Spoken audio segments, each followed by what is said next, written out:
Hello welcome to పిన్నితో చెప్పుకోండి. ఈరోజు మనం ఇంకొక మంచి కథ చూద్దాం. కథ పేరు చంకెక్కే చంటి. చంటికి కోపం వచ్చిందంటే చాలు వెంటనే ఎవరో ఒకల చంకెక్కేస్తాడు. అది మీరైనా సరే నేనైనా సరే. వాళ్ళ ఇంగ్లీష్ టీచర్ రామారావు సార్ కొత్తగా వచ్చాడు స్కూల్కి. చంటి 3rd క్లాస్ చదువుతూ ఉంటాడు. ఆ క్లాస్కి ఆ రోజు ఫస్ట్ టైం క్లాస్ తీసుకోవడానికి రామారావు సార్ వస్తారు. సార్ గవర్నమెంట్ స్కూల్లో రిటైర్ అయ్యి సబ్జెక్ట్ మీద ఇంట్రెస్ట్తో ప్రైవేట్ స్కూల్లో జాయిన్ అవుతారు. ఆ రోజు క్లాస్లో చంటి సరిగ్గా క్లాస్ వినట్లేదు. ఇంకా నోట్బుక్ చూస్తే అస్సలు సరిగ్గా రాయలేదు. అన్ని స్పెల్లింగ్ మిస్టేక్స్ ఉన్నాయి, హ్యాండ్ రైటింగ్ కూడా నీట్గా లేదని చెప్పి బాగా తిట్టాడు. అంతే చంటికి చాలా కోపం వచ్చేస్తుంది.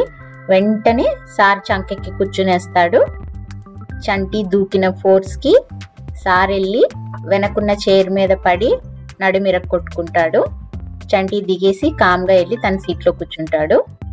చంటి గురించి అందరికీ తెలుసు కాబట్టి వాళ్ళ స్కూల్లో అసలు ఏ టీచర్ కూడా చంటిని ఒక్క మాటకు కూడా అనరు.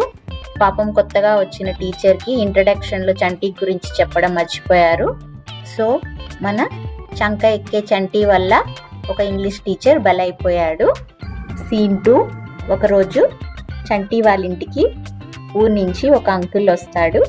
వచ్చి చంటి కోసం చాలా చాక్లెట్స్ తీసుకొస్తాడు. మన చంటి ఏమో ఒకదాని తర్వాత ఒకటి తినేస్తూనే ఉంటాడు అంకుల్ ముందే.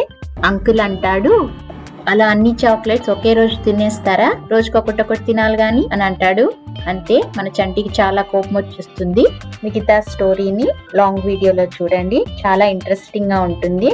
నా స్టోరీస్ మీకు నచ్చితే సబ్స్క్రైబ్ చేసుకోండి, లేకపోతే చంటిని మీ దగ్గరికి పంపిస్తా.